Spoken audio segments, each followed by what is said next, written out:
Welcome to the Rose Show podcast. Welcome, everyone, and thank you for joining us. I'm Rosanna, and I'm here with Christian Fromhertz, CEO of the Tribeca Trading Group. And you also have an awesome Substack. We'll be discussing the market, trading, and how to stay one step ahead of trends and momentum. Quick disclaimer, please do not construe this as investment or financial advice. So let's begin. Thank you so much for being here today. So how are you doing on this very calm market day? Well, that's a great way to put it. I think this market just continues to keep us on our toes, and I don't think that it just shows like today, for example, is like you just can't get complacent with the market. Whether you're bearish, bullish, or being objective, either way. I think today is a good example. I mean, a lot of data hitting the tape today too. There's a couple questions that I received today, and by the way, it's a pleasure to be on before we really get started.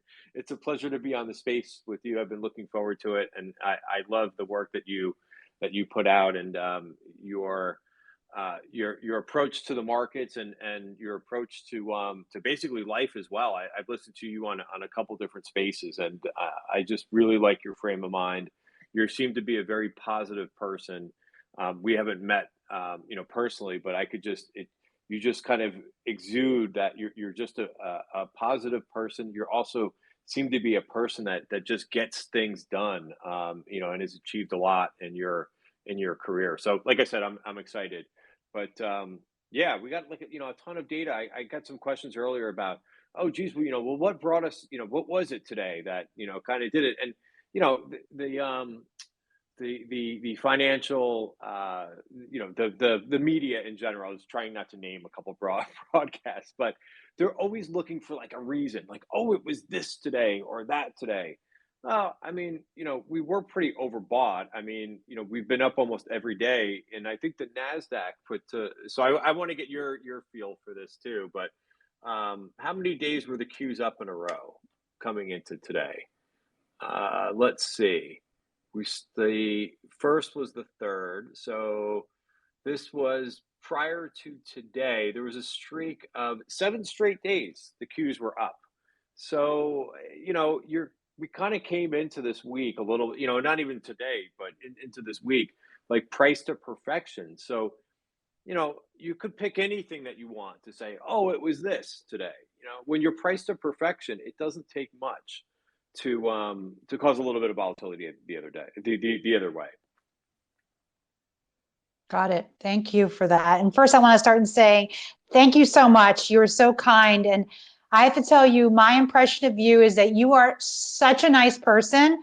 You're so gracious. You're so wonderful, but you're brilliant. And your technical analysis and the way you share your data from Bloomberg and I love it all. And you come across to me, and we haven't met yet, like you said. Hopefully we can. I'm not too far. I'm right outside the city here.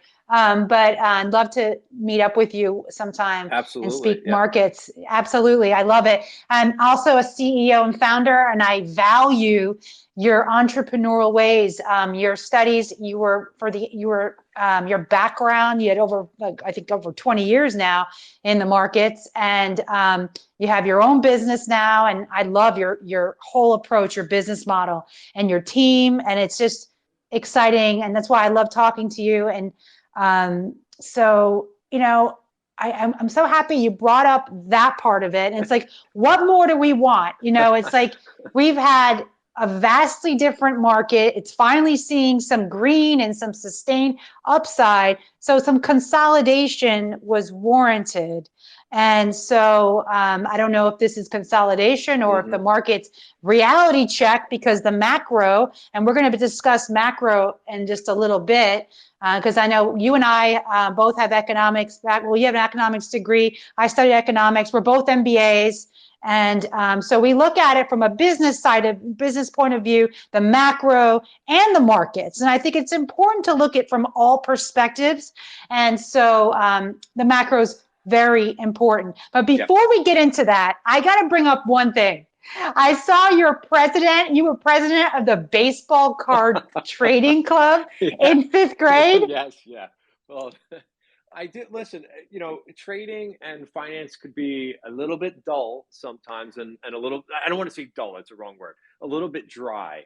Mm-hmm. Because I always think it's interesting, but not everybody thinks, has the same passion as probably as we do. But Uh-huh. yeah, you got to mix in humor. When I worked on a trading desk, it was very much the attitude of you work hard and you play hard too, and you joke around Yes. during the day, because you have to, because you're under a lot of stress during the day. When you're making markets for big hedge funds and the volatility, it's crazy. You also have to take time and joke around a little bit because you're human, and so that's my little joke I like to throw in to see that I put that in the slides of like whenever I'm doing a presentation, because number one, I kind of think it's funny to show something like that, but I want to see if people are reading too.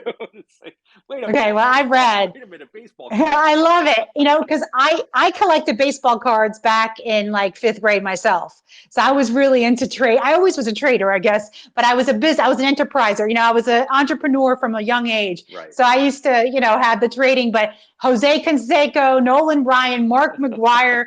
I mean, and I used to do tops. Right. Tops were my deck. So I thought that was really cool that you did that as well. So I guess it's in your blood that you were a trader back then. Yeah, it was So fun. I mean, those were fun times. Back before you had an iPhone and things like that. It yeah. was trading baseball cards and looking up prices. Like I used to wait every month for the and ask my mom, "Hey, can you take me to the baseball card store so I can get like the new price guide and to see which of your cards went up?" And you Yes, you me would too. know. We could talk about this for a long time, obviously, I but know. because we know it. But yeah, I because remember. this player hit he had a good game. He was 4 for 4. Let's see if the price went up in the car. That kind of stuff. So Yes, love it. it Love was it always all. fun to me, and I always like thank my mom because going to the baseball card store like every month wasn't the most exciting thing for most people to do, but she did it, so I thank her for that. Awesome. Well, that's so awesome. I'm so happy that you shared that with us. That's cool. So let's go back to the market. Yeah. It's a vastly different environment than what we had in, 2022. This past couple weeks have been a nice relief.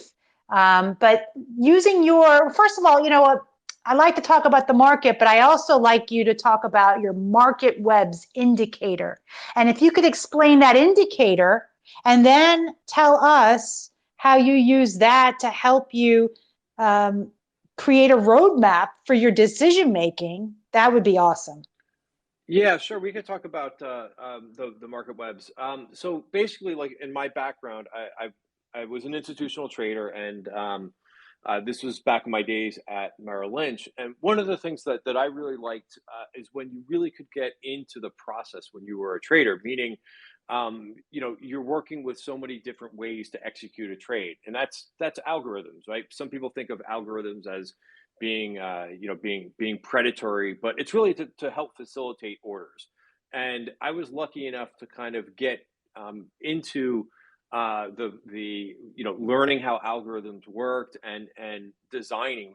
At Merrill Lynch, we actually designed for ETF trading a few different algorithms that would let you trade the underlying, of course, trade the underlying basket, but doing it in the most efficient manner. So I always enjoy that. And while I never coded, and it's something that I wish that I would have gotten into when I was younger, I always have, s- understood the benefit of working with someone who can automate and who can do the coding to make processes and trading more efficient.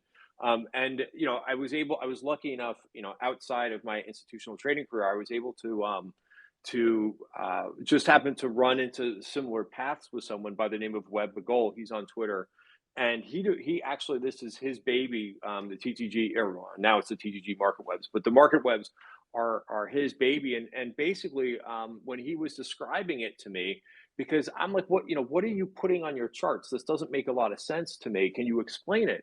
and he started to explain how it uses a lot of uses supply and demand, and it really hit home with me. So you hear the phrase a lot, volume at price, which is it basically it relies on putting volume instead of on the bottom of your chart, which most traders have it. It's putting the volume in the front where where you could see the price action. And why that's important is because a lot of traders, and again, going back to my institutional background, traders accumulate positions over time. They also, when they're selling, they decide right then and there, like, hey, this is my price to sell, and I want to get out of my whole position. You will also find that institutional, when I talk about traders like money managers, they care at certain prices. So, for example, if you've ever known a sales trader or known someone who was doing sales trading, covering a hedge fund, a lot of times a hedge fund, if XYZ stock gets back to the price of, let's say, $50, they find value there, and they will want to buy more at that particular price. So, and it's because they're really doing a lot of fundamental analysis, and they know at let's say $50 that's a good value to them. So while the stock's trading 53, 54, and for whatever reason the market sells off, they will accumulate more shares at 50. So the reason why I'm explaining this is because the Marketwebs, that's kind of what they do behind the scenes, is they know where there's a lot of volume that occurs at particular prices. Especially, we'll use what's called the value area, and that will be roughly one standard deviation of the prior period. What you will find is that top of value, the top of the box, top of value, the bottom of value will also come into play, and it'll be very important in terms of supply and resistance. So that's kind of a complicated answer to your question, but I just wanted to be as thorough as possible. I love it. That was excellent. I think volume at price is the ideal measure. I mean, it's all ultimately it comes down to supply and demand. And that's what makes up a market. And we know that from economics. That's the basics, is supply and demand. And that's what creates price. And so there's, of course, a lot of different charts and, all those different complicated things, but that's the simplicity of it and the basics. So that to me makes a lot of sense. And I appreciate you going into detail explaining that. Now, the market breadth indicator. Mm-hmm. Now, on your site, you speak about these two top indicators that you use. Could you explain the market breadth indicator, please? Yes. So, the Marketwebs are the main, that's the main indicator that I really use, and I'll use it on multiple time frames. And there's one, if you have a chart up of XBI, I actually sent a chart earlier during the day, but that's a good example of supply and demand. There's supply at 88.75. So again, we could go into more details, but I just wanted to kind of give an example. But 88.75 was basically, that was a supply area, and that's where I took off my trade, and since then I've been kind of watching without a position on in my trading account for the XBI ETF, which was getting a lot of attention the last couple of days. A lot of traders thinking, hey, it's breaking out. I'm like, well, it's got to get through the supply area first. The market breadth, to answer your question, the indicator that I have on the bottom of my screen, it's also a proprietary indicator, but this one is not that fancy. It basically just looks at up volume. So again, it's incorporating volume. So up volume and down volume. So it will really give you a sense of if there is a strong market or a weak market. Or today we did something that we don't see a lot, which is a reversal day. The breadth actually started pretty decent in the first half of the day, but it really flipped, and it flipped pretty hard to the downside, and it did that in the first couple of hours. But it will give you the strength of the move. So I want to be kind of adding, like if I'm doing more day trading, I will be looking for a stronger reading. Also, I like to see when there's a down day, and today wasn't a good example because there was strong downside breadth. And again, it associates volume. But one of the things that I think is pretty interesting is when the market will be down, but the breadth isn't that bad. So I kind of equate that as like a little bit of a short-term buy. Like something is okay, we're down, but it's not the end of the world. And sometimes I look at those. I call those a little bit of a divergence, and sometimes they could be a good buy signal. Perfect. Thank you. So I guess the next question that we have to all wonder and have to ask you is, with the market breadth indicator, Mhm. and let's apply that to the market right now and what Yep. occurred today. What are your thoughts and your analysis on what happened today? Well, yeah, that's good. And so I really try to use, and a couple indicators that we just talked about are really the ones that I use a lot.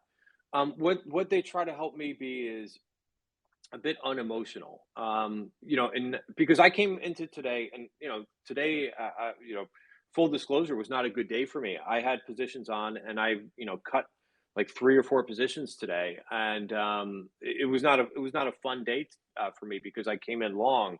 But I was looking at both price today and saying, okay, well, if we kind of hold in here, maybe rally a little bit in the afternoon, that would be a small win for the day.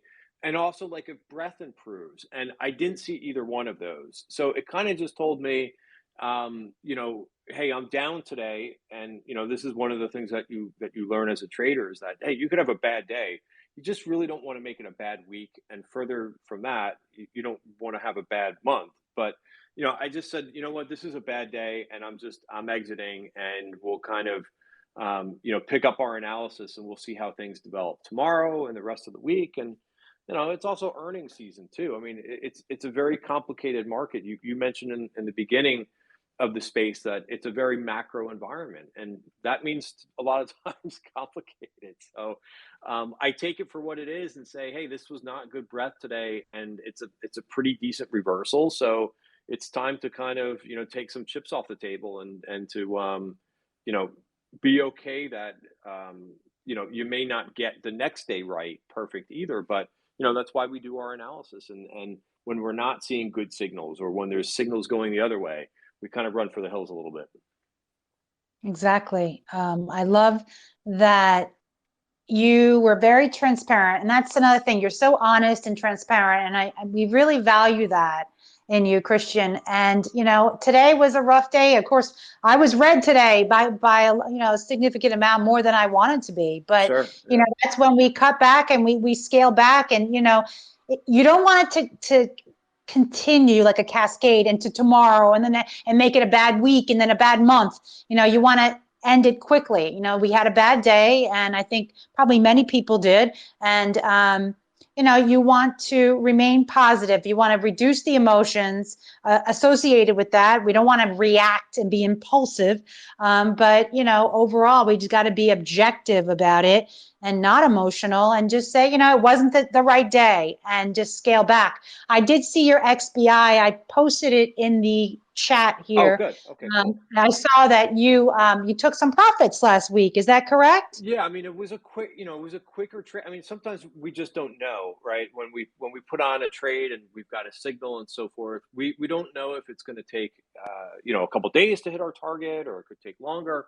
This I put on, like, and I was on vacation last week too, and I'm like, well, damned if I'm going to put in the analysis. So I put this XBI on trade like right at the end of last week, and it finally got above like my buy level, because it was going back and forth for what, a good couple months, I think. And but it went right up to my target, and I'm like, all right, I think there might be more in this trade ahead, but I'm like, for now, I'm just going to take the profits and run. And as you're probably aware, those have been the kind of the better trades in this environment, is to basically, go from point A to point B, make some money, put it in your pocket, and wait for the next setup. And it's important to monitor, and that's what I'm doing with this XBI, you know, chart for now. But yeah, for now, it's kind of goes over to the pile of, okay, well, we'll watch this one and wait for it to maybe set up again. but yeah, that's basically exactly it. There's one other thing too that you mentioned. Um, it's funny that because today was like I was frustrated today because I was having a very good like first hour of the day, and just to see things reverse, and to everybody on here, you're going to get frustrated. It happens a lot, and one of the things that you just said, Rosanna, was that like you know if you have to make some tough decisions, it's amazing how quickly we forget too. Like it right in the heat of the moment, it really stinks. I'm not gonna lie, it's not fun, and I get frustrated when you're having a day like this, and you've put on a couple of positions, they're really starting to work well, and all of a sudden, everything kind of flips and changes on a dime. But today will be frustrating, and by the time I leave my office and go for a bike ride, you know, you get over it very quickly.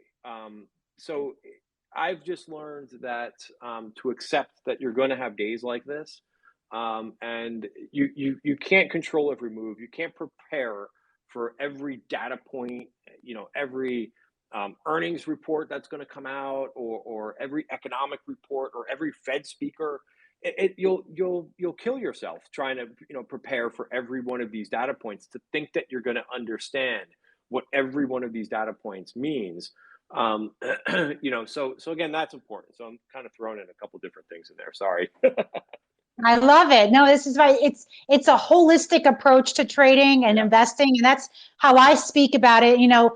Being an entrepreneur for like 25 years now. I mean, gosh, that dates me. There are a lot of mistakes, a lot of losses along the way, but you got to pick yourself back up, reset, and go forward again. And it's like trading is so raw. It's like you get immediate feedback on Yeah. what you're doing, and you got to really try to step back. There's like, I specialize in decision making. I actually got my degrees in decision making, decision information sciences. And so, and I'm actually studying more. I'm actually studying in decision making class right now at Harvard, and virtually. And we're looking at system one versus system two thinking. And it's not about getting rid of your emotions. Emotions help you, and they help you. They tell you whether you're making mistakes and what you need to change. But it's about reducing that impulsiveness, that immediate reaction, and trying to slow down. We have bandwidth constraints. And when we have all this information, we're overloaded, like you said, macro data. Every day we're getting new pieces of data. We're Yeah. getting these Fed speakers, like Right. left and right. I mean, more speakers than ever. It's like a soap opera. Yeah. And then, I call it the View. Yeah. yeah, the View. That's it. It's perfect. I love it. So we're bombarded with all this information. We have a tough day. And I love what you said. You go for a bike ride. And it's knowing that, being aware, self-aware, and being able to say, you know what? It didn't work out. I'm going to remove myself and clear your mind. And then you come back, and I'm telling you, you come back stronger and better. And that's the way you have to approach it. If it's not how you approach it, then, you need to change the way you do things. And trading is tough. It's not an easy thing.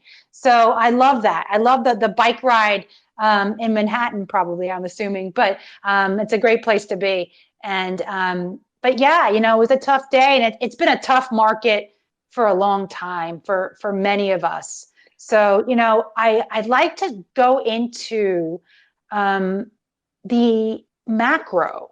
I think that's important that we go through that. And first, I want to tell you, thank you so much for your Bloomberg data that you share. You're always the first one to come across my feed, and I love it. So I appreciate you sharing all of that. Oh, of Always. course. Yeah, no And problem. it's Yeah, always, it's great.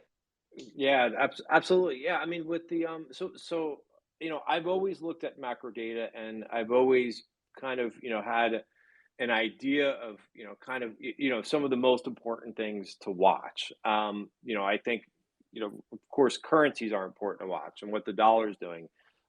Bonds is something that should definitely be on your radar every day, because for a while, and you know I sometimes I can't believe how traders don't use bonds more.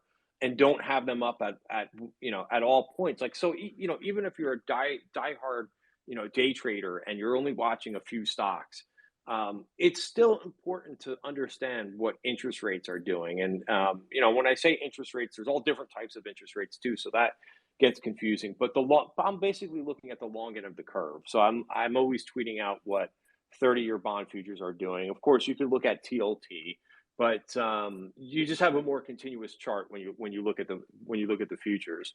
But yeah, I mean, a lot of times people will be like, "Oh, I don't know why equities are selling off in the morning," and it's literally the move is happening first in bond prices or interest rates, and then it's carrying over to equities. So it all depends. Some people are really good just keeping it very simple and following what they're seeing in terms of the prices and the stocks that they're watching. I like to have more of that macro view to understand the big picture, but I think as well, like on a week like this, like I said, you will drive yourself crazy, and you won't be able to make a decision if you think that you're going to catch every one of these Fed speakers who are really just saying the same things over and over and just different. It's like word jumble, or they're just mixing up what they have a specific agenda that they're trying to push. And it's important to watch out, I guess, for when that changes, because we do get a Fed speaker here and there that kind of says something different every now and then. But out of the 10 speakers that we're going to hear in the next couple of days, there's going to be probably 8 or 9 of them that say the same exact thing. So if you have too much macro, and you're worried about every little data point that comes out, you're going to be, I think what happens to traders too is they get paralyzed in terms of trying to make a decision. And then when they do make a decision, some other data point comes out and there's like, oh, geez, if only I would have known that would have happened. So it's really the situation where there's always going to be something on the tape that's going to, affect what you're doing. I think that you want to know what some of the bigger events are.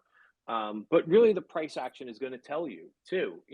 Having a stop, which we haven't really started talking about yet, but having a trading plan before you get into the trade, so that if something does hit the tape, that if somebody says something that's going to be different, right? Then you execute the plan that you put in place before you put on the trade in the first place. Exactly. We're going to get to that risk management and the plan, because, I always tell people it's so important that you have your plan before you execute the trade. Trading success is all about execution and your decision making, but we're human. And once you implement that plan and once you go into the trade, you better know what your plan is, because then your emotions start acting up and you really don't always act in the proper way. So you need to follow your plan that you came up with before you even get into the trade. So agree completely on that. We're definitely going to get into that. And what is your your view of macro? Like, how much do you use that in your decision-making process? Well, thank you for asking. I actually lately, this past, I'd say, year or so, it's about a good 25 to 30% of my decision making. I'm still of the thinking that we're in a bear market. I'm not any perma anything. I'm very flexible. I'm very positive. Challenges bring forth opportunities. And that's how I see all these bear markets. You and I have been trading since probably before 2000, right around that time period. We've lived through many bear markets and we've experienced it before. My business, we had a lot of contraction in 2008, and we used those times to grow even more. And I spoke about that before, and I think you were on that space with me. And so to me, macro is absolutely important. It affects the total liquidity and the money available for the market. So in the Fed, they say, don't fight the Fed. It's true. They have all these axioms, and, that's the liquidity. And, we had so much free money back in 2020 that it went towards the riskier assets. And now there's less liquidity, there's more debt, we still have high inflation, And to me, it's very sticky. You know, services are a function of employment and wages. And we have a very tight labor market. Real GDP growth is about 3.5%, they're estimating, Atlanta Fed for quarter four. And so the Fed has three conditions. We have below trend growth, no. We have softened labor market, no. We have inflation. Oh, is there clear evidence it's coming to 2%? Not really. It's coming, it's decelerating, yes, but I mean, it could get very sticky and stay in the 4 to 6% range. We don't know. I mean, they're coming up with a new way of calculating it now. I think it's next month or something. And so, you know, we have a lot of issues going on. And to me, I think we're, you know, this is a challenge. It's going to take some time. I also read, you know, I enjoy reading macroeconomics. You know, it's something I find fascinating as well. So Deutsche Bank said that once inflation goes over 5%, it can take up to a decade to come back to 2%. Now, they know more than I do. So, you know, that doesn't mean that they're correct, but that's an interesting point. And so I'm like, you know, this is going to take time. And I'm seeing it as a CEO of a manufacturing business here in New York. We got the Empire State data yesterday, and Empire State Manufacturing at the lowest reading, falling another, I think it was 22 points to like negative 33 or something like that. And so I looked at that closely. I was like, you know, I concur. I absolutely, we're definitely feeling that. And we have for, I think, probably beginning of last year, we've noticed a contraction, and new orders, a forward indicator, declining substantially. You know, there's a lot of negative data out there, and it doesn't bode well, in my opinion, for riskier, you know, equities and, you know, 60-40 portfolio. So that's how I'm viewing it. So I'm taking reduced position sizing. My cash position is about 50% in my trading, you know, and, you know, I'm definitely more defensive. I mean, it's been a nice few weeks and I've been playing it. And then today I got a little slap on the hand saying, I think I've been playing it a little too much. Right. You know? The hand on the hot stove, I think, is probably I'm not like, I didn't learn. I'm like, I know the macro, but you know, my commodities did well. My lithium plays, I spoke about it yesterday. I added SQM. And I have SGML. I love my lithium and the commodities. I've been doing futures trading in for gold, silver, and copper. I sold my copper on Friday, just like you did XBI. I did my copper. I did my 1 week trade in copper. I got in Monday morning last week. I think it was HG, I think it is. It's on the futures. Yeah. And then I sold it on Friday. I was like, you know what? The 80-20 rule. You know what? I'm not going to go and hang out in there for that last little bit. I'll take my profits. I sold it at 423 or something like that. Excellent. And I got in like 380 or 39, I don't know, something like that, whatever. It was a great return. I was very happy. And you know what? I'm not going to hang around and see if I get that other like little 10, 20, 50%, whatever it is left. And so, that's how you have to be in this market. You take your profits and, you know, and that's it. You don't try to let your winners run because they'll go to red. So, and that's a great point in this market. And, you know, you bring up a great point too. And like, you know, with all the things that you just mentioned, which it's a lot, you know, and even the New York manufacturing, which is a volatile number dropping off, like, so again, it's a very, you know, it's all those things, like, to me, you know, you hit the nail on the head. It's a very complicated market. So how do you trade this market? And like, you know, understanding that you may not be in there to get, you know, 100% of the move. You have to kind of, it's a lot of hitting base hits, and if you can hit a double here and there, you know, that's the market that we're in. And by the way, ugly looking reversal candle today on copper.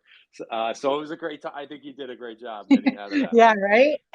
Thank you. Yeah, I was like, you know, I'm just that's how I've been acting in this market. And then, so overall in the semis, we're going to get to that. I'm so excited. That's going to be what we get to after we finish the macro. Nice. We're going to get into our sectors. We've been sharing a lot of, you're seeing like the Rambus, RMBS. I'm so excited. We're going to talk about that in a few minutes. But let's finish up with the macro. But I do find the macros is fascinating. It's a lot of moving parts. And, you mentioned the bond market, and I am right there with you. Wait, hold on. There's a really important headline from one of these Fed speakers. Logan says that they're going to raise rates until they see evidence of slowing inflation. Can you believe this? They're going to stop raising interest rates when they see inflation coming down. That's breaking news. Breaking news. It's the same thing over and over. They're repeating it. Words. I think they just want attention. They just want to be their limelight. They want to be on TV. These are people who probably missed out. They wanted to be in Hollywood or something, and they just want attention.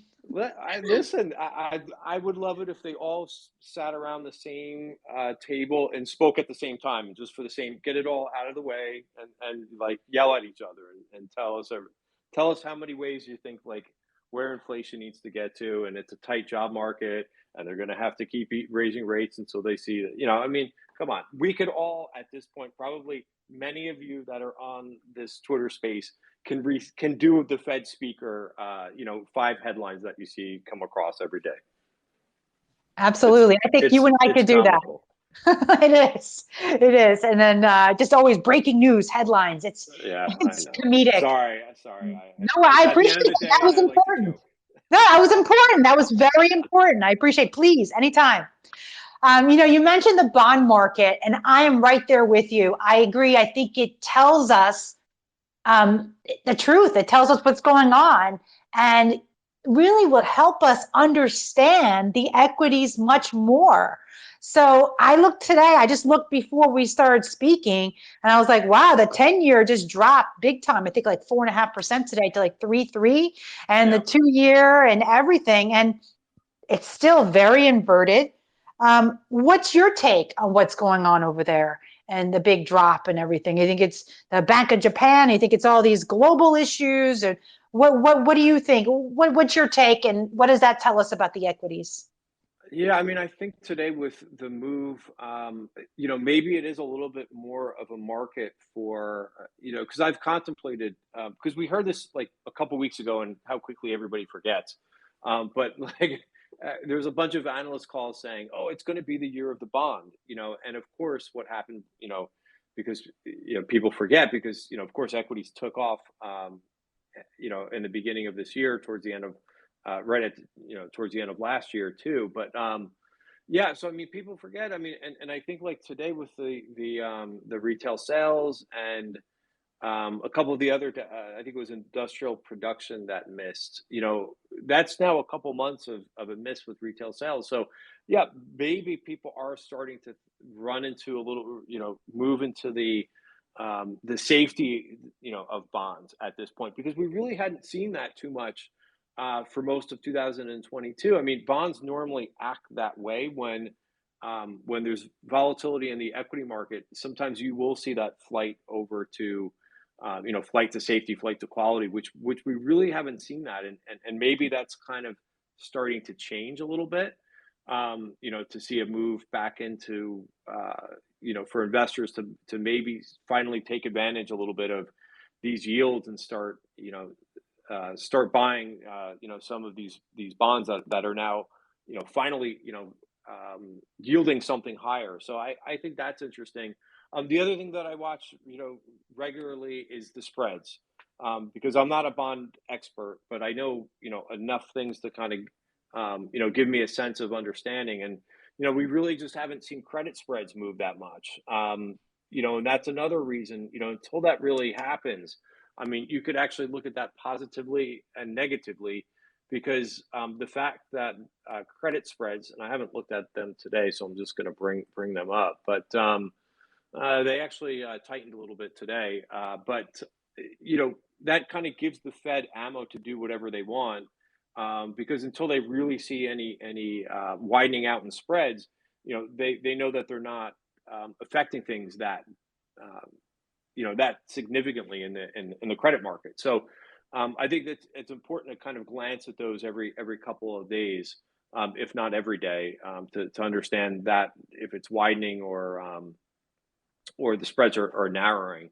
But on the flip side, in terms of these comparisons that we've seen, and you touched upon your trading background and how you've traded through some recessions and so forth. But it's been comical watching people compare what's going on now to 2008, because okay, and people overlaying an equity chart, an S&P chart, with a 2008 chart. And I get it. I think we all kind of look back over our trading experience and say, okay, well, this rhymes a bit, with what we've seen before. But in my experience, and again, I don't have as much as experience as some other people on Twitter, but I know that most of these recessions, they have some similarities, and yes, they do rhyme, but they're not going to be the exact same things. It just doesn't work that way, right? 2008, 2009 was very different than what happened in 1998. That was also very different than what happened in 87. That was also very different than happened in 1929. I mean, so there's different circumstances. And again, sometimes there are some conditions that will, rear their ugly head, but they're all going to be different. And you can't overlay a chart, an S&P chart with this year with 2008 and think that you're going to trade off of that. That is the most moronic thing I've ever seen before. And I saw people who were they finally gave up with that chart, and now they move on to another time frame. Oh, okay, let me compare it to, maybe we're in this time frame. It's like, no, we're in 2023. You need to come up with a different plan than analyzing what is happening to today, to 2008, 2009, because those reasons, the credit crisis and the financial crisis, were completely different scenarios than what we're experiencing today. So, eventually, 10 years from now, somebody will be comparing that recession to what happened, or that bear market to what happened, that future bear market to this, and they're going to get it wrong too, thinking that it's exactly the same. So, anyway, sorry to drone on, but I just find a lot of humor sometimes in what people display on Twitter, and and these are the people that you're trading against. So I guess there's some value in that. Thank you so much for that point. Very valuable point. And I think that you can compare the bear market cycles, and there are quite a few brilliant macroeconomists on here, and there's actually one in the room, Michael Kantrowitz, I see him. They do great comparisons of the whole cycle, and I value that. But yes, I agree with you. To say that it's going to play out the same way with the indices and all that stuff, I think that we all know that history doesn't repeat exactly, it rhymes. So we look at history to give us, to study and to learn. And hopefully we make better decisions this time around.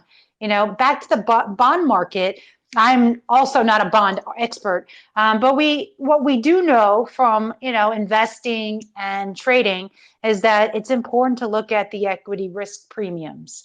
And as the risk-free rate rises, we see that the SPX valuations and price tend to come down. So to me, if we have this risk-free rate continue to go up, which seems most likely with the Fed funds rate, I think it's 5, a little higher than 5 right now. I haven't looked recently. I don't know if it changes that much from week to week, but I haven't been looking lately. But it's important to keep that in mind. But also in my studies and experience, I always think of buying bonds when rates are peaked. Or basically starting to come back down. And I don't think we're at that point yet. And that's my opinion.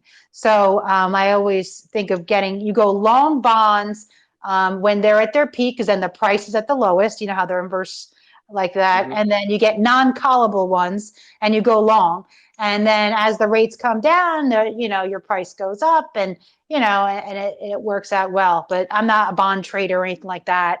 But that's something I would consider at some point. And then T-bills, I've been doing T-bills. I think that, it's an alternative asset class time period, in my opinion. And, commodities are considered part of that different asset class that most people are accustomed to. We haven't been, heavily focused on commodities in quite some time. And so, Right, exactly. yeah, so now, and that's what I've been trading for, I don't know, past, time is like a vacuum. When you're trading and you have businesses, it's like, I don't even know, what, a few weeks, a month, I don't even know, but the recent past, I'll say that. So I've been trading the commodities, and to me, I think it's important to have some gold, and especially if we get stagflation. And to me, in my opinion, I think stagflation is a strong contender, and I think that recessions are usually 9 to 28 months after we get the inversion. And so it can happen next year. I mean, it doesn't have to happen right away. People think it's a recession's coming right now. It could be another year or so away. We don't know. And then we have the housing market. That's a whole other issue right there. And we're still ways off from bottoming over there, as we see, builder sentiment, I think they say, could be reaching a bottom because it's declining by less, the builder sentiment this last month. And so I love reading all this different data, but there's just too much of it. I agree with you. There's a lot of it. There's a lot, yeah. I mean, there's a lot of and issues. again, and there's some great information out there too. And the other side of it too, like we were just talking about, like macro and understanding, like the economics that came out today, and Fed speakers, and how I was joking around with that. But it's also on the positive side, being able to trade gold and trading bonds now, because for a while, remember, the yields were nothing. So again, that has you mentioned equity risk premiums, and that has changed the yardstick in terms of trading, because for a while, when yields were zero, they just, valuations were just a different animal. So you've got a lot more moving parts right now. Bonds do come into play, both from an investing standpoint and buying T-bills, which I'm doing too, by the way, because hey, you're getting yields which you couldn't before, and there wasn't really a need to kind of go over like what you're holding in your savings account, but now there definitely is, to make sure that you're capturing that yield. So that's important, to kind of know what you're doing with your cash, and how you're change up your asset allocation. But it's also important too, because when you have higher yields like this, it doesn't affect what equities that you may want to be in, considering the valuation is completely different with the higher yield. So it's important. And then of course, as you mentioned with the commodities too, like I like the ability to be able to kind of trade some of these things that are trending. I'm a trend trader, so I do like when oil, or when other commodities are beginning to trend, like gold. I mean, there hasn't been a trade there for a while. So are you in that space now, or are you looking at that? I have small amount of gold and silver futures still. I've taken significant profits in there, and I still keep a small position. Sold my copper. I actually have a little platinum, and I regret ever getting it. It got filled before I could cancel. So I have a small, tiny position that's red right now. I may cut it, but I'm thinking I might hold it. The chart looks like it could reverse and it could go back up. So I might just hold it. It's very small, but I have my gold and silver futures. I actually sold my gold ETF. I sold it this morning or yesterday. I don't know. I think it was yesterday afternoon, or I'm not sure, either yesterday or today I sold it. I just got out of it. And yeah, it just doesn't feel right. Something about it. I was like, I'm not, and I'm watching for more. If it comes back down, any of those, I may add a little more, but I'm just holding the futures small through this time period. And then if we get a big drop, I would be considering adding more to those, and maybe initiating new ones. But I'm just trying to keep the positions light overall. Reduced position sizing, I think, has been working well for me. And it keeps me more flexible. And the cash, remaining liquid is key, because there will be opportunities. We don't know when, but, remaining liquid to seize those opportunities. And that's key. And, like you said, I love that point that you made.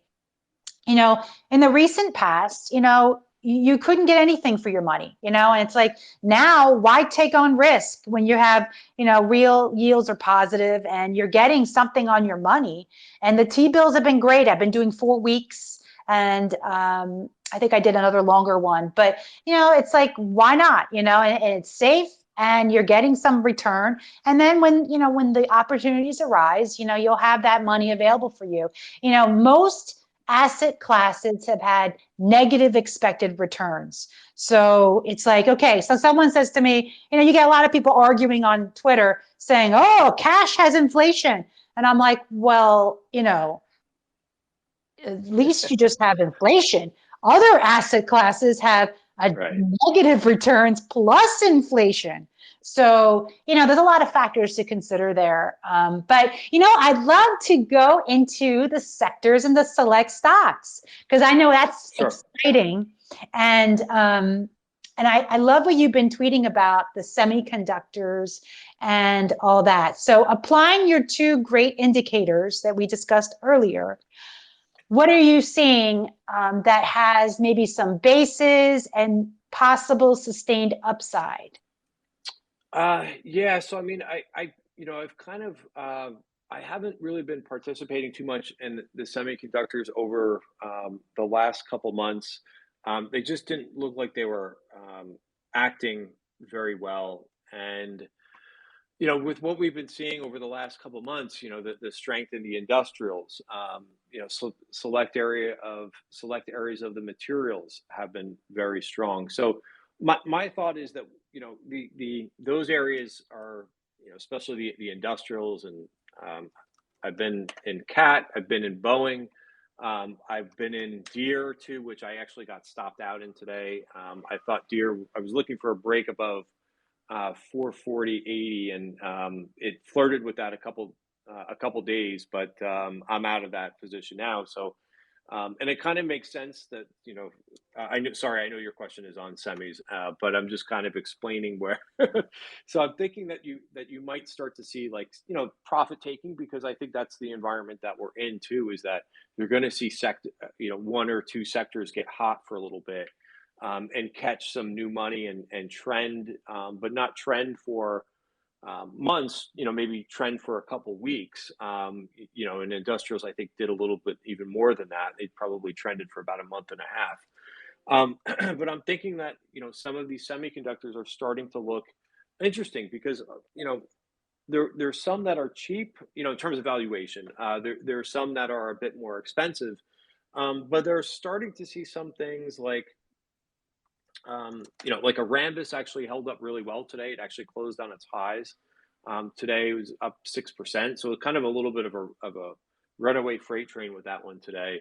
But again, it just, it shows that there's some of these smaller companies that are in the semiconductor group are acting pretty well. And PI is another one that did pretty well too. So, I think that there might be some more setups, and I have my eye on, I've been on a day like this one, going back to the beginning of the space that we talked about, that I just really didn't want to add any risk towards this. I was doing more watching than anything else in the afternoon. But what I do on days that I'm not trading is I set alerts. I try to go through a number of charts that I think are starting to shape up and look interesting. So, some of the cheaper plays like Applied Materials, I'm looking at 112.44. Nvidia, which we actually talked about quite a bit in our trading room. I didn't get a good handle on it in terms of trading, but I think it made its move, through the value area, which is what I talk about quite a bit with my indicator. It went from 152 and then went right to the top of value, 177. So, again, showed a little bit of strength. I think what's important, I think, for like a name like Nvidia and just overall the whole market, is to kind of back and fill a little bit, but without losing too much ground. Because I think if Nvidia, which is a more expensive name, if it can kind of hold in here, for a couple of days or a couple of weeks, maybe it has a chance to kind of break a little bit further above the 200-day moving average and start to trend a little bit. So a lot of these are just, they're on the radar to watch. to see if, maybe some rotation happens into the group.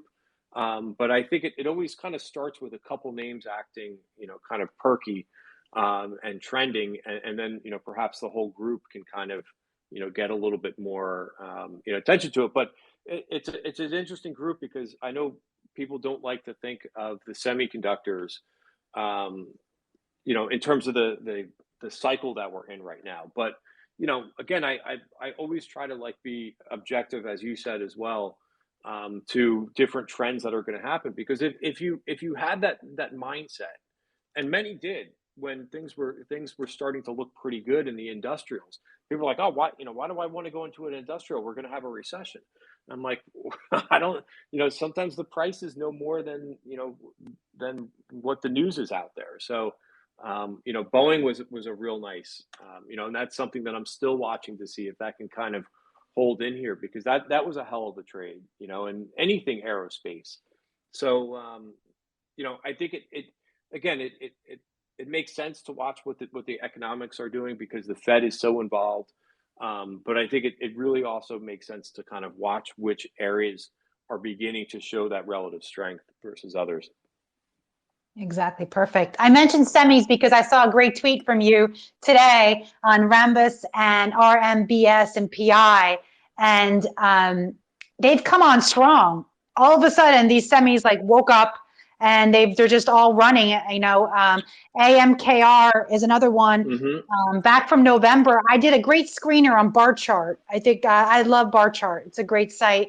And I use their screener, and I always screen for fundamentals. And fundamentals matter. And if you know one thing about me, I'm a fundamentalist. I'm always focused. I'd say I have an investing puzzle I use. I look at macro, I look at option flow, sentiment, moving at the charts. I look at all that. And then fundamentals, they're the ones dearest to me, and I probably put the most weight in that. And so to me, I always say fundamentals matter. And I always look at, earnings per share, because everything's about per share. So I look at that. Margins are very compressed these days, so it's very important to look at increasing margins, raising guidance, free cash flow. Cash is king. We know in this environment of tightening liquidity, cash is of utmost importance, especially in the rising cost of debt and capital. So for me, I don't look for companies that need to have that constant refine. They need to get, infusions of capital. At some point, it's going to be very challenging for them. So I look for cash. So, I did a screener and I came up with all these, AMKR, which is, in my opinion, a great fundamentals. And, SMCI, I love that one. And we talk about that quite a bit. And so it's nice to see them wake up a little bit recently, because they haven't been on my radar. I mean, November I got some positions and I just sat and waited on a few of them. And now they started running. But I'm with you on industrials. I was a CAT investor in September, and I'll tell you why. I'm in manufacturing, so I always look closely at the manufacturing data. And it actually came out that sales were higher in industrials. There's more strength in industrials and aerospace. And then my customer base, we sell to the military. We sell to all different kinds of industries for equipment, thermal engineering equipment. And so I noticed that aerospace and industrials and chemicals were increasing. They were purchasing our equipment early last year. And, that usually reflects within 3 to 6 months or something like that. And so, manufacturing tends to be more of a forward indicator for earnings and trends. So I became very interested, and I took a small position in September, and it worked out great. Their earnings were beautiful. Caterpillar had great earnings. So that was the only one I played. I looked at Deere. Somehow you watch it. I should have set up alerts. That's awesome. It's so smart. But every time I looked at Deere, I can't buy it. And then it would run more. And I'm like, so I just missed Deere, but I wasn't CAT. So I did that with calls. I think I had a diagonal. I don't know. I did some type of spread on there, and then I just had long calls at some point. But so CAT was great. And so I'm with you on the industrials. I think that's been good. This market has kept us on our toes. And whatever we think, we're like, oh, you can't have semis running right now, or you couldn't have industrials when we're in this type of economy. And there you go. It's almost like they're playing tricks on us, right? Well, that's it. And, and I think one of the things too, for people tuning in and listening is that, you have, like, I've always found that if, you don't have to be like totally original, but it's nice to kind of come up with, do your own analysis. I spend a lot of time when the market's closed, either at night, on the weekends, scanning, and just, even it won't take you that long, but even like I use FinViz a lot.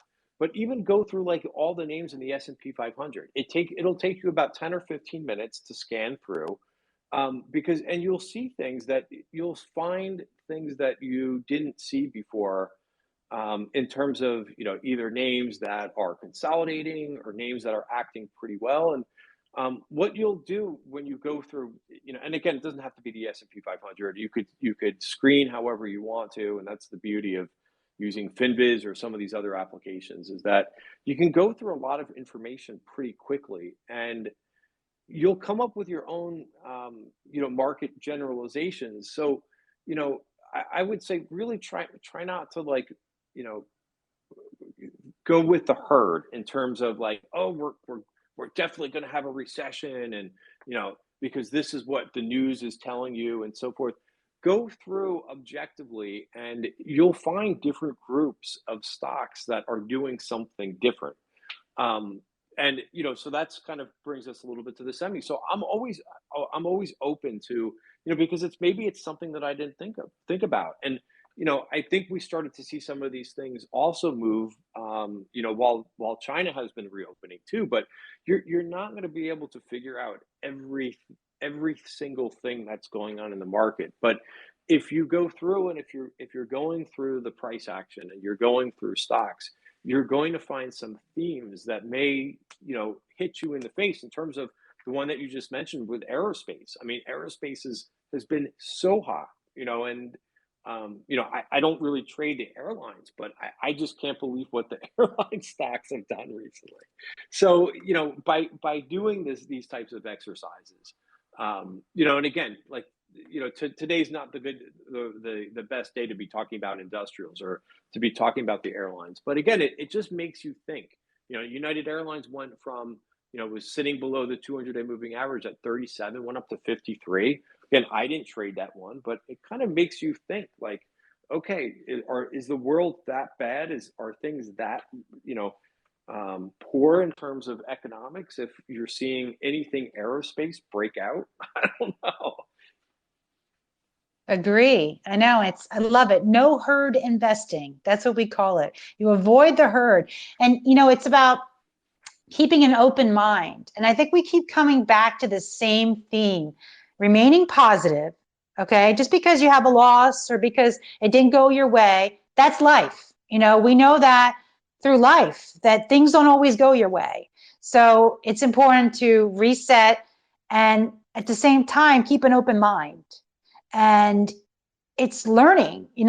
One thing about trading that I think you and I both love is that we're always learning. And I love to learn. I'm a big book reader. I read as much as I can, as much as I have time for. And I just love to learn. And the market teaches us every day. And we're always learning. It's like every day in the market is like a whole new experience. And it keeps you excited. It's exciting, and I love it. So I agree with you. It's keep an open mind, remain flexible, and you never know what tomorrow brings. I mean, here we are. China stocks have been running lately. I didn't catch this last wave. I've done China before, many times. I'm actually BABA, KWeb, FXI, all of those. I go in and out of them, but I didn't do this recent round of them. Did you jump into China or EEM? I do have actually, I closed out my position in EEM. That was fast. I was in and out of that one. Small profit, not much, but I just got out of it. But are you trading any of the foreign stocks? I am a little bit. It's the same thing as you mentioned. Position size is important, because you are carrying. It's more risk with China names. There's political risk, obviously. So position size is really important with that, if you're going to play with those names. But the other thing people don't, which kind of gets lost too, is like, because I hear that sometimes they're like, oh no, I don't want to trade China because something could happen overnight, and it's absolutely 100%. But the other thing that you could do if you don't want to, trade a China internet name or something like that, there are so many different groups and areas, just as the aerospace, really worked well, and they had like there's other ways to trade China than trading the China internet names. And so you have to be kind of creative a little bit to say, okay, well, I don't want that political risk. I mean, you can't get away from that completely because a Caterpillar is going to move on that, and so many other names too are going to move based on if they decide to open or shut the country and so forth. But you can get a little bit more exposed even with the U.S. names, rather than trading the ADRs and so forth. TSM has been interesting for me lately. So I'm looking at that's one I'm watching for that region. Mm-hmm. That's definitely a good stock, good company. So that's on my radar. But great points that you make regarding that. Having some exposure, but not complete exposure in, let's say, a Baidu or a Baba or PDD. Let me tell you, PDD has been on fire, hasn't it? Yeah, I mean, it seems like, and it's funny because it doesn't get as much of attention as some of the other ones, and it's acted pretty well. That and Billy have done pretty well. Both of them are kind of coming in a little bit, but that might be a good opportunity to see these things kind of come in a little bit because they got red hot for a little bit. But yeah, I mean, I'm actually like, I trade JD. I recently tried some JD and it didn't work out, and I see it's down again today, so I'm glad I got rid of it. But yeah, I mean, some of the smaller names, and again, they're not without risk, but there's been a couple other ones too, like this. I think this is a China name, this DADA. I don't know this thing. This is a smaller cap name, but some of them they could just be day trades. You can kind of manage your risk that way because some of these things they really do move during U.S. hours, which is pretty crazy because the majority of the move should happen by the time that you wake up, because the China market trades overnight. But the way it's been going with some of these names is that they're really also trending during U.S. hours too. So, that's another way to kind of avoid that risk is to just take them on for shorter term trades. Exactly. That's what I always usually say. China is a trade. So I've done PDD quite a few times. I may look at it again, but definitely. And JD, that's an old favorite. Haven't been in that one for a long time. Dada, wow, interesting. I'm looking at that as well. And then that other one you mentioned, Billy, I've never done Billy before. Never traded that one. But Baidu used to be one of my old favorites. And Baba, of course, is as well. So yeah, lots of, there's always a bull market somewhere. And I gotta tell you, it's true. There's always something. If you keep an open mind and you look and you do that screening, like you said, I love FinBits too, by the way. It's free too. You can do some great stock screening on there. And I have a few saved ones on there. And yeah, you'll be amazed at how different. I bet you like today's screener is probably different than yesterday or something. And, it changes quite rapidly and it's very interesting. So I definitely recommend doing that as well and going through that. Anything else that you're looking at? Oh, I wanted to just talk about, you said XBI. I've been pretty bullish on biotechs, medical, and healthcare. And CCRN has been a position I've had for some time, and OPCH, the healthcare ones, and that's been pretty strong. I mean, defensive overall. They're inelastic. It's a necessity. It's essential. Those are industries that are much needed. So AMLX has been good. Rhythm's got rhythm, is what I always say. RYTM. And, a lot of people are hesitant on the bio names. I go in with some of them, and I've been punished before. You know how bios can go one way or the other way. They can, yeah. Absolutely. And, but, the XBI, like you said, you took profits on it, and then it's always one to keep on watch because I have the feeling it's going to have a run again this year. So, or maybe even sooner than just saying this year. But and Labu was another one. I'm out of that one now, but I traded Labu, which I liked at the 3-time bull, Biotech, and IBB is another one to watch. Yeah, I mean, so I Mhm. like this group too. But yeah. So you do have to realize, like with the smaller caps, they do have, the drug study risk and so forth. The other thing, because you asked if there was anything that I've been noticing, I've also been noticing for a while.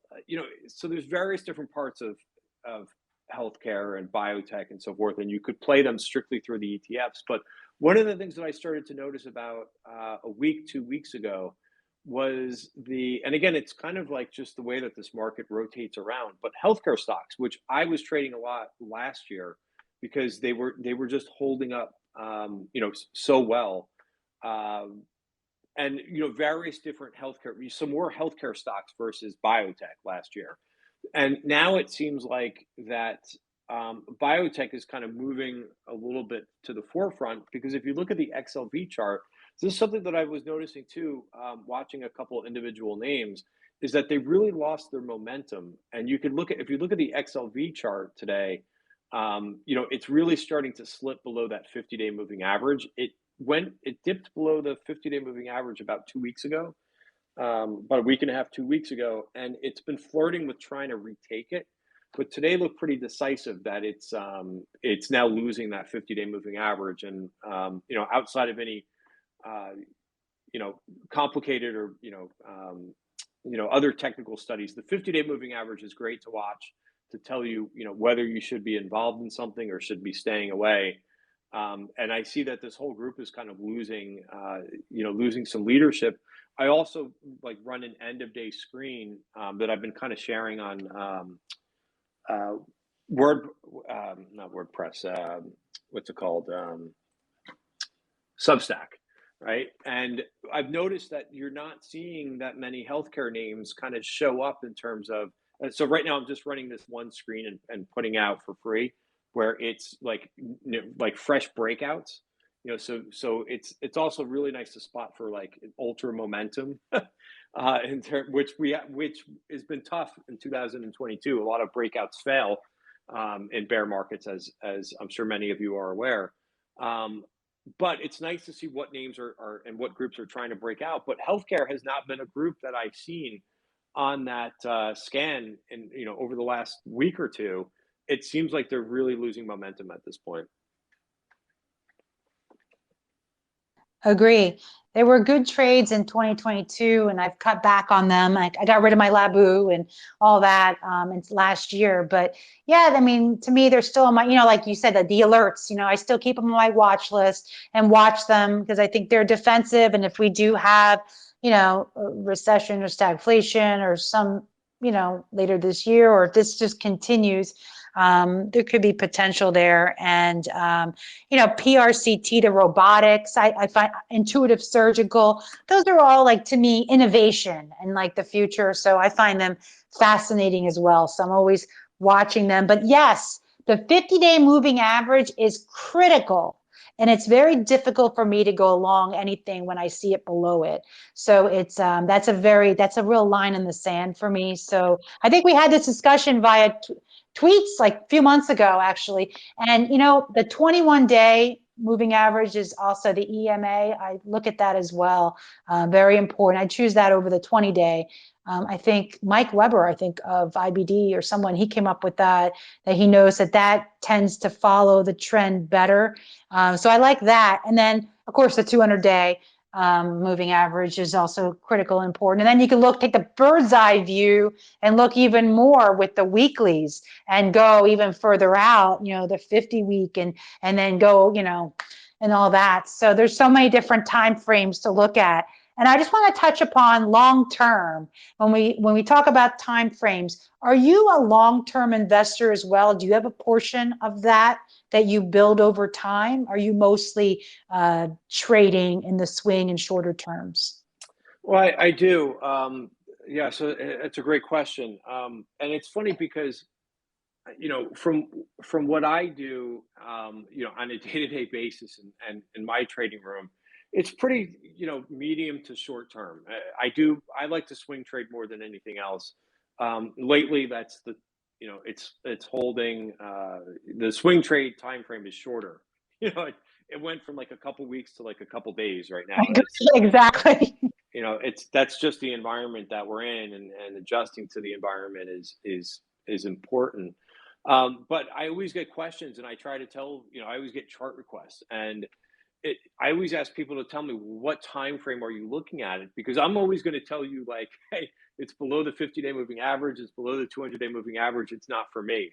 And I even, like, I've told people, like, I almost have like a canned response. Hey, if it's below the 200-day moving average, I don't want any part of it.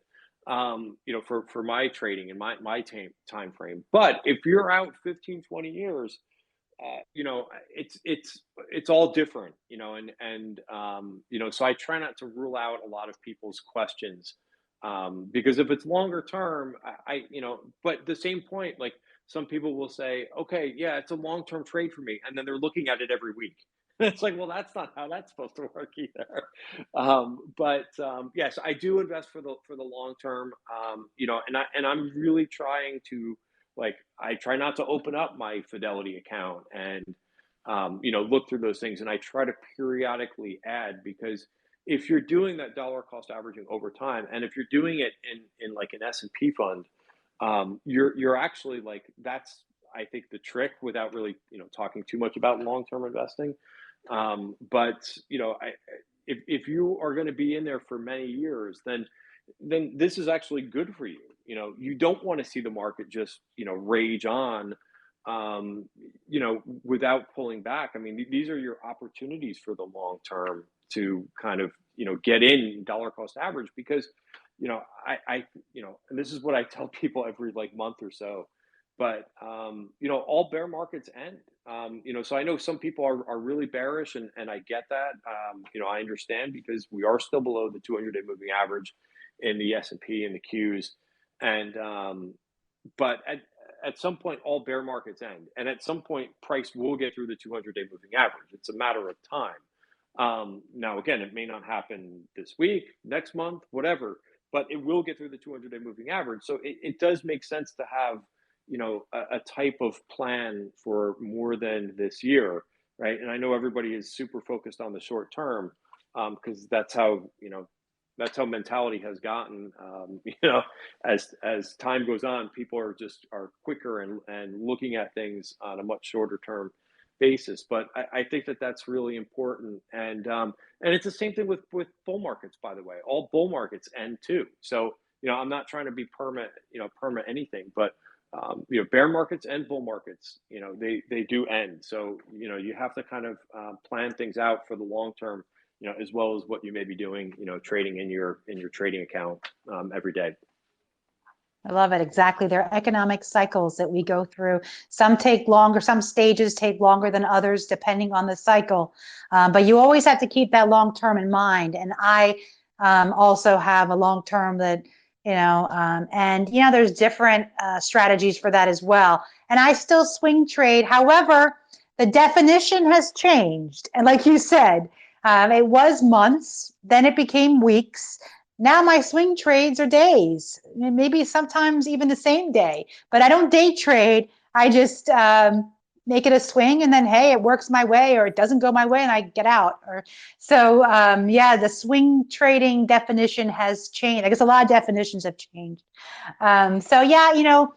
Do what works for you and have your own plan. And that's why I always say, don't follow someone else into a trade, because everyone has their own risk tolerance and their own strategies. And, you need to just know yourself. And it's about knowing what works for you. And so I want to go into the risk management and talk about the trading plans. But right before we do, I'm going to say, like you said, bear markets provide opportunities. And I believe in that. I've seen it happen before. We know history. And, you make your money when you buy. And that's a motto that you hear in real estate. And it basically just means to buy right. And dollar cost averaging is also what I do. And, you choose either your indexes, your VU or spot, whatever, long term, it always goes up, and you dollar cost average over time and you build that long-term portfolio. And so, agree on that as well. I wouldn't want to disagree with you because I highly respect you, Christian. Just want to let you know, everyone, please follow Christian. I'm sure you probably already do. He's brilliant and he's amazing and he's a great guy. That's the most important. You're such a honest, Thanks. straightforward person. That's very nice. But I really mean it. I really mean it. And you're really awesome. So appreciate you so much. On Twitter, you're a straight shooter, and that's very valued. Okay. Well, likewise, I will say that. But it's important. Like it's important to debate and disagree, because that is what makes a market. So I I love to have the constructive debating and disagreeing and debating. It's really healthy for the market, and I think that's why some of these Twitter spaces that you will listen to, I like when there's different viewpoints that that go on.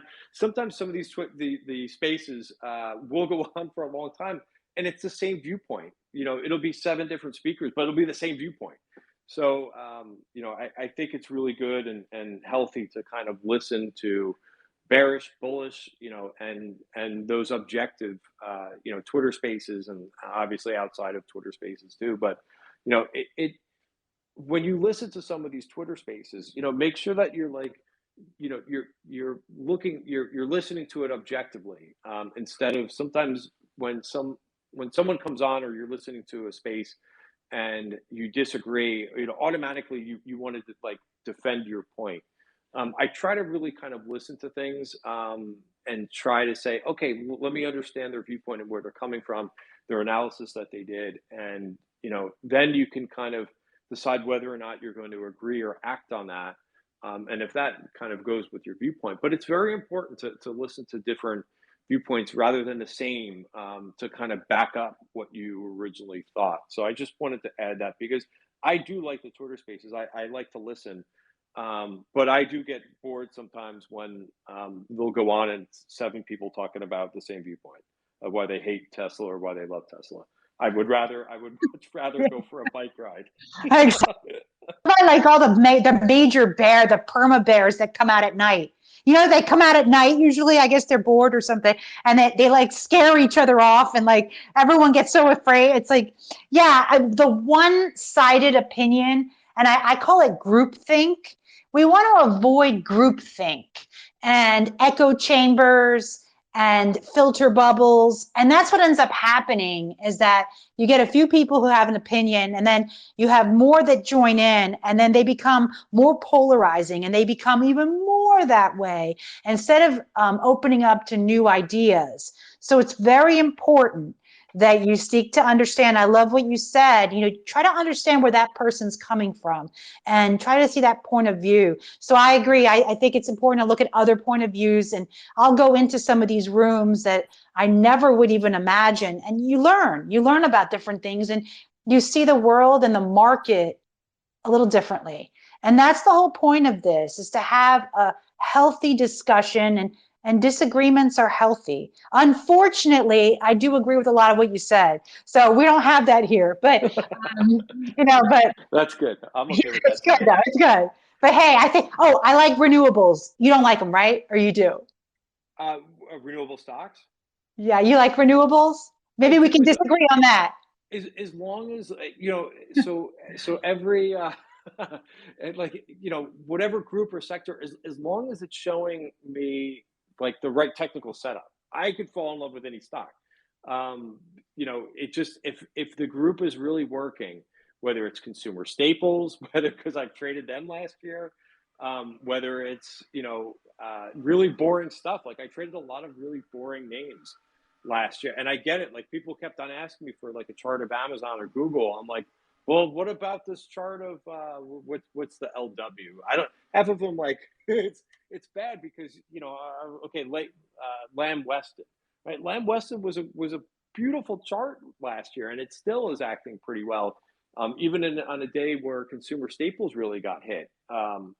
But if it's a trend, I don't, and if it's something that is going to get me to make money, I try to be as less opinionated about the group. So renewables, like I kind of missed.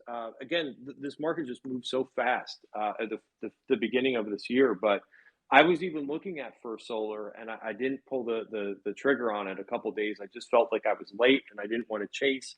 And I'll tell you, the first week of trading, with so many names moving, I thought it was a very difficult week because of like all the things that didn't work in 2022. Like for instance, like if you chase if you happen to kind of get into a breakout a little bit late, or if you chase the price action in a name, you really got penalized and hurt pretty badly. First Solar, I missed like the first green bar, and I'm like, I missed it. And that was when the stock was trading at 158, and the next thing you know, the stock's trading $10 higher, and I'm like, geez, I really, I analyzed it, I took a look, I didn't pull the trigger, so that's why I found the first week, I found it more difficult than I normally find a market that is has some momentum behind it, so I don't know if anybody else felt that way, but I just kind of wanted to share that was, I did well the first week, but normally I do much better because I really wasn't that aggressive, and I was on vacation half the time last week, but I was like, wow, I really missed some good opportunities.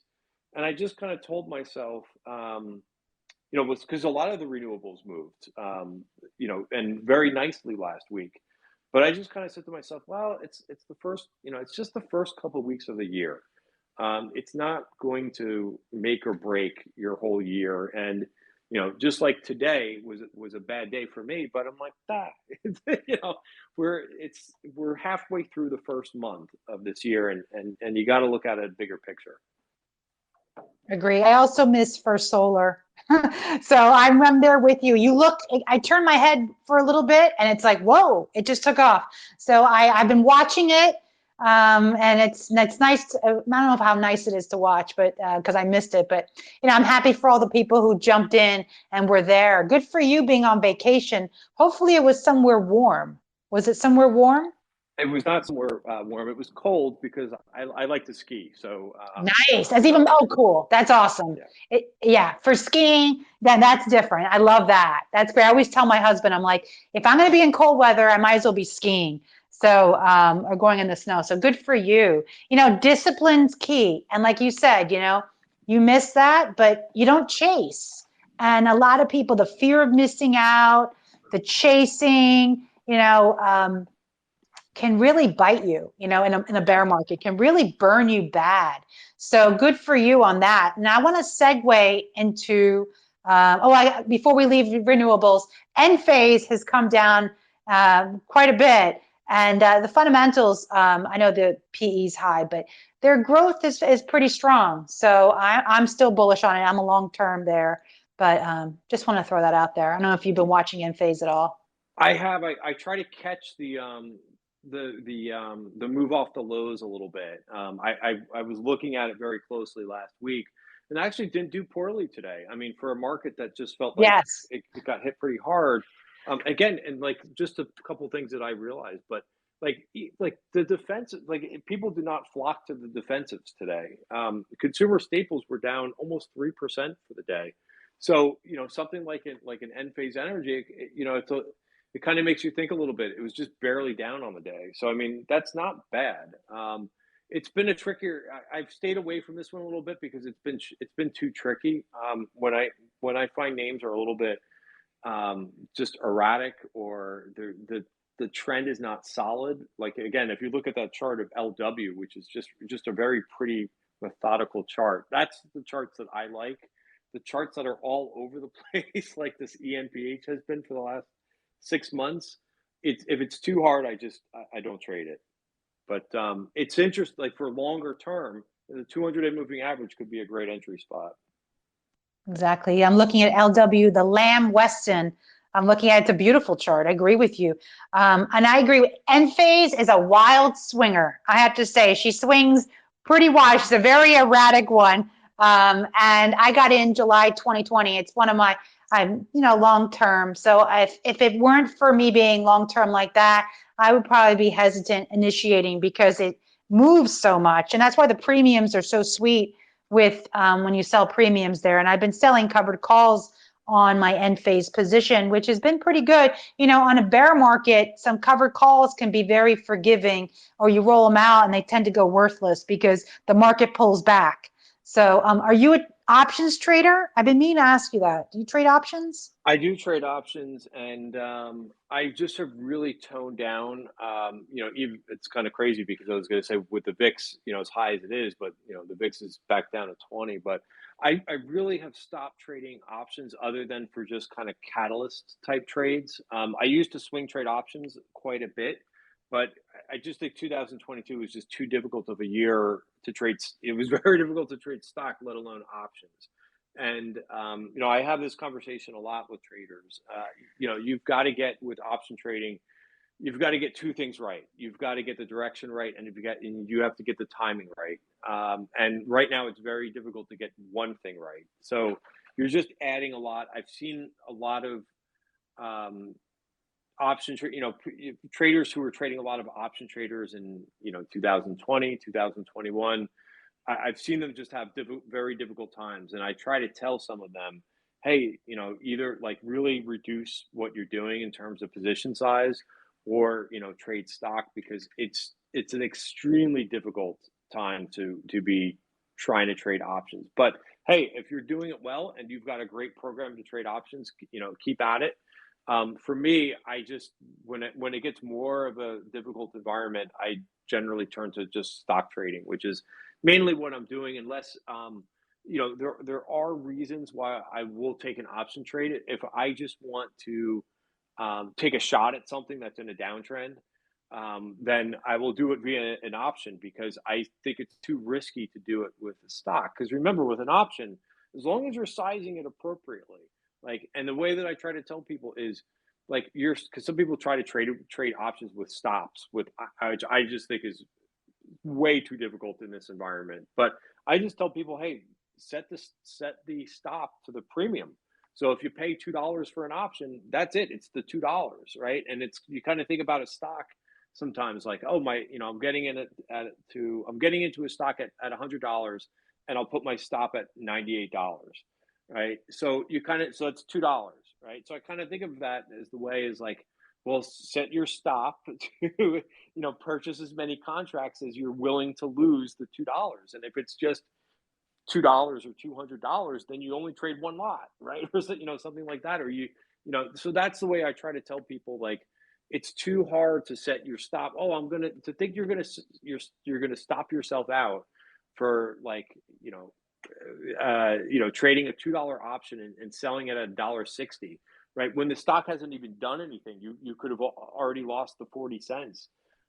So bottom line, sorry for the rant, but it's just a very difficult environment. But there is still a place where you can use them to your advantage, provided that you understand the basics. I love it. It's never a rant from you. We're learning so much. That's a great perspective. I'm going to have to listen to this again, and I'm going to write that down. That's awesome. I love the way you put that together like that. That's great, because I'm mostly an options trader when I do my shorter term. I'll do all different kinds of spreads and everything, and I like to sell premium. Even though the VIX is low right now, I haven't been selling puts. Haven't been doing bull put spreads or anything like that. I do sell covered calls periodically on my long positions, because hey, even if the VIX is low, it's still premium income that you can pocket. Fortunately in this bear market. So speaking of sexy stocks, that GIS last year, General Mills, that chart is beautiful, and Archer Daniels. I mean, these are some real sexy ones, right? Yeah, exactly. I tell you, I mean, this is what I spent a lot of 2022 trading some of these names, like a General Mills, or there's a lot of healthcare stocks. I really ended up trading a lot of healthcare stocks, and an occasional consumer staple, a utility here and there, whatever was kind of trending and working. I don't shy away from. You just don't know how long a trend is going to last with some of these areas of the market. and other institutions piling into some of these names. I love, and I know that you are a fundamental person. This stock has kind of gotten, speaking of getting a little bit erratic, is the super microcomputer, which I was trading for a while. I don't hold a position in it any longer, but I love the fact that this was, I believe something that the market kind of liked because it's not an expensive stock. And I think that theme is going to continue to stay as long as we have interest rates as high as they currently are, or in the ballpark of where they are. The market's going to fall in love with some of these cheaper plays. J-Bill is another one. I mean, you look at what this stock is doing, right? And it's, again, you kind of look to see what the valuation is in this thing. And it's not by, in my opinion anyway, it's not by accident that this thing is, there's no bear market in JBL or, a couple of these other cheap names. They've acted really well. And I think J-Bill, like the PE is under 10.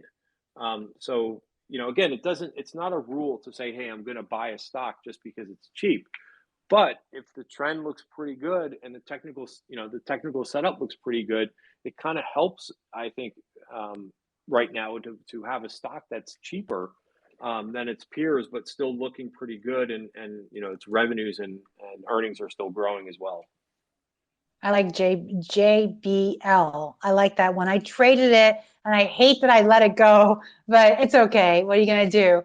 But that was a great one. Great fun. I mean, I think the PE, like you said, like under 10, and they have great fundamentals as well. There are quite a few of them, and those are the ones that, in my opinion, tend to shine. Oh, On is another good. I mean, we could talk all day and night about these. Oh yeah. On, I love On Semi. That's another great one. HIMX. Oh my God, I go through like the earnings. I love reading that's actually not looking bad. The HIMX. Yeah, I have a position. Yeah, I put that. I added that one recently, so I have a position in HIMX, and yeah, and On. I have a position. I've had a position there for a long time. I go in and out, but I've been there a while now. And then ACLS, the AEHR has been running hard as well. So those are all like good fundamentals. So when people ask me like, why is this one running but that one not? I always say it must be the fundamentals, and it tends to be. Usually it does. I think that in this market, especially, fundamentals matter. So I'm pleased about that because I love reading all the, the 8Ks and then the 10Qs and the 10Ks and all that. It's right. I was a CFO. You remember you heard about that. I was a CFO for many years, and I still do the financial statements for several of our businesses. So, we're both MBAs, so, we're familiar with all that kind of stuff. So I find math fun. So it's enjoyable, and it's nice to see that it matters again, because the 2020 market, it was almost like the opportunity cost. If you weren't in the market and you weren't buying everything, you were losing money because everything kept running. So now we have a little more caution with everything. But speaking of caution, I want to go to risk management and your mindset and the psychology there. Time in the market is important. So to have longevity, we need to have a good risk management plan. So could you share with us how you do your stop losses and all that kind of stuff? Yeah, I mean, I don't have a set rule, and like some people like to have like 2% or 3%. I'm really kind of looking at as we talked about in the beginning of the space. I use an indicator, the Marketwebs, and that gives me a sense of really important support and resistance. So I'll kind of some stocks, even if it's like $100 stock, it really depends on the chart. Sometimes my stop will be 97, sometimes it'll be 96 and a half, depending on how far down that key support is. Now, again, I can adjust my position size a little bit so that if I'm taking a little bit more of, that chart stop is a little further away, then I may take a smaller position. If it's close by, I may take a little bit of a larger position, but I'm really using the chart to say, okay, this is a significant support level that I'm trying to trade against, or this is a breakout level that I'm trying to trade against. But the bottom line is to make sure that you're establishing all these things, on the onset of the trade, as well as where you're going to take. Some people really like because I get a lot of questions about, well, how'd you set up that target and so forth. Sometimes it's point A to point B, like we were talking about with the XBI chart. Sometimes it's just a little bit of market feel. Like today, I was in, speaking of speaking of a semi, I'm also in some AMBA, which I was one of the positions like I said in the beginning of this space, I got rid of like 3 or 4 positions today. I hung on to AMBA because it didn't look bad, but you know, sometimes it's a little bit like market feel when you're going to take that first target. It was trading about like $2 north of where I got into this name. And I'm like, you know what? I'm just going to take the first target. I was trying to take a target around $90 and I was like, it's like 15 cents away. I'm like, that's close enough. And lucky that I did, because in this market, I've been trying to tell traders, like, for whatever reason, I just want to get that first target in there. I don't care if it's $1 away, because this market just can be very whippy like this. And if you don't try, if you're stubborn and if you're like, well, geez, I'm not going to take that target till it hits $90. Well, what if what if you get a day like you had today? Now, luckily, this thing is only down 30 basis points, but there's a lot of stocks that were up 2% today that finished down 3%. So you know, it's good to plan out the trade to say, okay, here's my stop price. I'm going to put my partial target out as a limit order. But you've got to be fluid with adjusting these things, and you've got to respond to what the market is telling you. So have that plan, but know that you've got to you got to amend it when the market is doing different things. Staying fluid and being flexible is and nimble in this market is really important. So it's great to have that plan, but you have to deviate from the plan when. Sorry to repeat myself, but when the market changes, you've got to adjust. Agree. Thank you so much. Adjust accordingly. Absolutely. Have that plan and then just adjust and, cut the losses quick has been working well for me. I usually am someone who's a holding type. And in this market, if I see it goes against me, I'd rather just cut it sooner than just try to hope it comes back. And I've noticed, because a lot of them I've learned through experience recently, they don't really like to come back right away. So, and then, take your profits when you have them and don't chase, and reduce position sizing like we've been saying. Everything. I love it. I love it all. Christian, did I miss anything? Is there anything else that you wanted to speak about that I missed? No, I mean, I think that's it. I mean, I think just overall, I think, a couple things is, we talked a little bit about valuation, and I do think the level of interest rates that we're at is a game changer. That's why I talked about how I thought that this beginning of this year, it's nice to see the rally, but I certainly didn't participate in every name that was moving up, because I can't get involved right now with a lot of names that are in downtrends, because I'm a trend trader. I'm only going to mainly trade, 80% of my trades are above the 200-day moving average. I'm just not going to trade a lot of names. I could trade them for a day trade. That's fine. But I'm not going to trade a lot of things. I think that, some of these names that are below the 200-day moving average, that's telling you something. I think earnings, which we didn't really talk about, but we could just talk real quickly. But I think, an Amazon, a Google, and a couple of the other like big tech names, they haven't done much over the last quarter because they had a bad earnings quarter. So earnings are really important. You will find, as earnings season really kind of gets going, you're going to find new opportunities. You're going to find new market leadership, out of the earnings. Those names may excel for the next quarter. But if a name has a bad earnings quarter and the price doesn't respond, it doesn't respond well. Because again, sometimes like TSM didn't have great numbers, but the stock actually responded pretty well. So perhaps the bad news is behind it. But you won't know that until you kind of see the price reaction afterwards. But the bottom line is, I just saw too many traders get bogged down in names that didn't really give any reason to kind of go into them, other than they had emotional attachment to the name. So as earnings season gets going, be open to the possibilities that, like, hey, this might be the new leader, or one of the new leaders for the next quarter. And if a name bombs and has, doesn't have a good quarter, and it really gets hit, I consider it kind of dead money until the next quarter, until they come out with their next earnings report, or if they come out somewhere along the line and say, hey, we're actually doing better, right? That may be a catalyst. But I just see too many traders, when the name goes down, they think it's a buying opportunity. And okay, like, if your time frame is that you're going to buy it and you're not going to look at it for like another year, okay.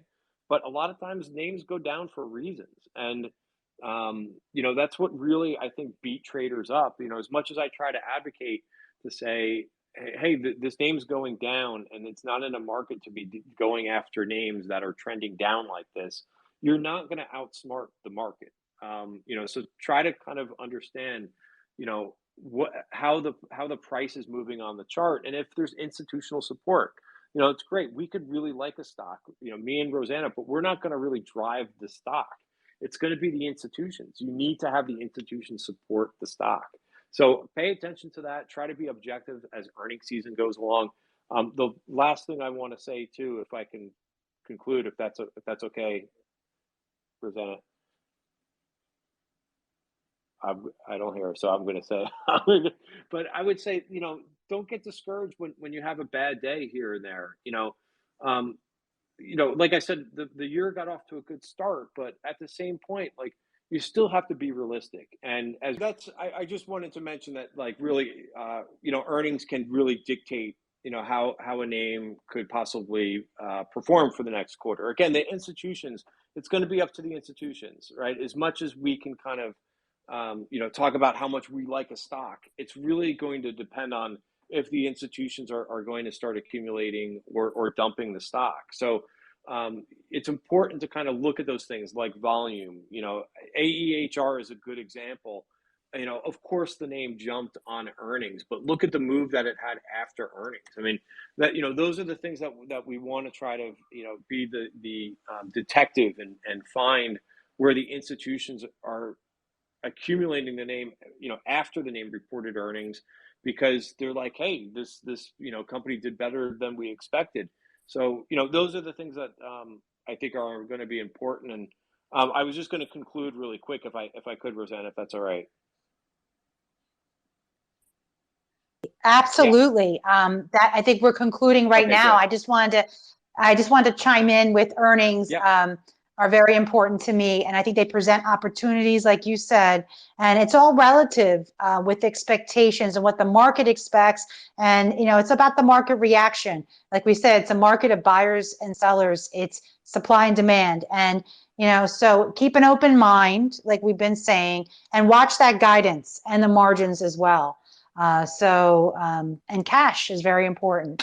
But I want to conclude with you please telling us about the services you offer for everyone. I love your Substack. Oh, thank and you. I've been reading it lately. You're a very good writer, and you really share so much wonderful information. And so I'd like you to tell us more about Tribeca and what you offer for people there as well. Sure. And again, thanks for all the positives and everything from here. I really appreciate it. But yeah, I mean, what my bread and butter is, I just really try to find trading opportunities and things that a lot of traders aren't spotting right away. The move that we've talked about in the industrials and so forth. I mean, we were really early on some of those moves, and so I like to find them. I like to trade them. We've got a community of traders that every day are looking for opportunities and looking to to make money in this market. So that's what we do at Tribeca Trade Group. You can kind of check out our website and just see. And I am transparent with everything that I do. I am involved in this year's USIC, the U.S. Investment Championship contest, which adds a little bit of pressure to this year. So I do report what I'm doing, every month. So we'll see. So far it's been kind of touch and go. This year's the performance, in the market has been very good, but I've been a little bit apprehensive to kind of really go crazy in the beginning of this year. But you can kind of follow along to see how I'm doing month to month. Regardless, I'll report on Twitter how I'm doing. But those are all things that you can kind of see in the trading room as I enter into a trade and the chart set up and so forth, kind of like a lot of services do. But I like to be kind of in front of it all and to kind of capture some of those trends. And, we use our own proprietary system, which kind of really gives me an edge in terms of, like the XBI trade, like everybody kept, which is fine. And I'm not criticizing anybody, but a lot of people are like, yeah, this XBI trade is really going to take off. I'm like, it's got to get through that overhead supply. And that's where I'm taking my target. So it helps to have a little bit of an edge like that, knowing where, supply and demand is really kind of lining up, where to kind of take your exit. So that's what we do. And I just wanted to say one encouraging thing, because again, today was a tough day, and thank you guys for joining us on a tough day. But I think we made a couple points here. Is that this market, it's a tough field to be trading in this market. I try to tell traders too, once we got through 2022, I'm like, hey, you got through a really difficult year. Try to take what you learned. Hopefully you got some really good lessons about risk management and trading trends and staying away from names that are in downtrends in 2022. Try to build upon that in 2023. It doesn't mean 2023 is going to be easy like it was a little bit easier the first 2 weeks, but it's going to be a process. So stick with it. Try to avoid the FOMO, and be realistic about where interest rates are right now and the stocks that you're trading, whether or not they're making money or not, and that type of thing. But if you stick with it, and try not to get discouraged if regardless of whether it was a bad week or a bad year, you'll find that this is a great area to be in terms of trading. It's fascinating. Just as Rosanna had mentioned, there's so many interesting things that you find on a day-to-day basis, whether you're into macro stuff, micro stuff, anything. There's something for everybody in these markets. It's never dull, and it's challenging, but it's never dull. So I just wanted to thank Rosanna and everybody for attending. Thank you so much, CF. And when I saw CF, I was like, hey, I love that stock. I traded that one quite a bit last year. We could talk about stocks all day and night, but CF, that's a great one for fertilizers. And but thank you so much. You're awesome. I'm going to be watching that contest. I'm rooting for you, Christian. You can do it. Well, my goal is just to be, I'm not in it to, it's horrible to enter a contest and say you're not in it to win it, but I'm not taking that type of leverage to win it. My goal is, I did this contest 2 years ago, and I did it in the stock and options category, and I finished third. That was in 2021. So listen, I would be really thrilled with a top 5 finish. I'll be happy with a top 10 finish. Awesome. We're rooting. That's my goal. That's so awesome. It keeps you in check. Like I competed in triathlons, and I haven't done a marathon in a while, but it's like these competitions keep us in check. Oh, yeah, and it's sort of like, right? And I love it. It Even keeps me 5Ks. focused. Oh my God. Yeah, the 5K, I did that last year, but yeah, the 10Ks I like. But I love bicycling. I think you like the bicycle too, right? Yeah, I do. Yep. I love it. Like I would do that 100-mile one. I'm thinking of doing it one day, but yeah. So basically, these competitions keep you in check. Exactly. So, and I love your transparency, and you're just awesome. You're the best. Okay, everyone, Christian's the best. You're awesome. Thank you so much for taking the time in your day to speak with us and share your thoughts. We value you so much. You're a true asset to Twitter. Thank you so much. Anytime. And I look forward to catching up, drinks. And we're going to meet up. Exactly. We're going to meet up in the city. We're going to meet up for a beer. Sounds good. Look forward to it. So definitely. Take care. Thank you so much. Bye-bye. Thank you for listening to the Rose Show podcast. Please visit rosannaprestia.com for more episodes. See you soon.